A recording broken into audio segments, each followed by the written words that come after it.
সাম্প্রতিক নাশকতায় হতাহত হয়েছে অনেক। জাতীয় চক্ষু বিজ্ঞান ইনস্টিটিউটে চিকিৎসা নিয়েছেন 429 জন।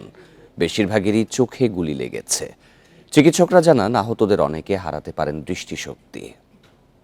এখন জন্ম সনদ দিয়ে খোলো বিকাশ স্টুডেন্ট অ্যাকাউন্ট। নিজের বিকাশ নিজে কর।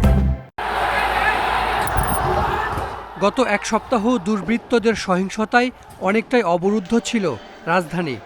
বিভিন্ন স্থানে ব্যাপক নাশকতা চালায় সন্ত্রাসীরা। সংঘর্ষে প্রাণ হারান অনেকে, আহত হন কয়েকশো মানুষ। 17 থেকে 23 জুলাই পর্যন্ত চোখে গুলি নিয়ে জাতীয় চক্ষু বিজ্ঞান ইনস্টিটিউটে চিকিৎসা নিয়েছেন 429 জন। এর মধ্যে অস্ত্রোপচার লেগেছে 291 জনের। আমার ভাই অসুস্থ, দুটো চোখই হারিয়েছে। মাদুর দিয়ে আমার ভাই ব্যবসা করতো, ওইখান থেকে আসার পথে রাস্তার মধ্যে গুলিবিদ্ধ হয়। দোকান বন্ধ করে যাবে, বাসার যাওয়ার টাইমে যাওয়ানোর পথে ওই ঘটনা। পরে মানুষজন নিয়ে ওকে মনে হয় আমাদেরকে খবর দিচ্ছে, ওরা যাই আমরা উদ্ধার করছি।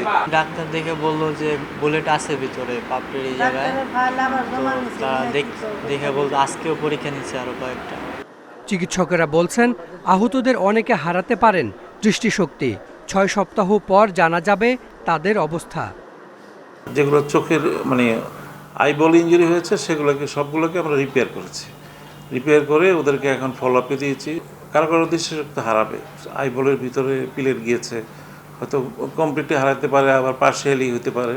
জাতীয় চক্ষু বিজ্ঞান ইনস্টিটিউট ছাড়াও আহতদের অনেকে চিকিৎসা নিয়েছেন ঢাকা মেডিকেল ও বিভিন্ন বেসরকারি হাসপাতালে।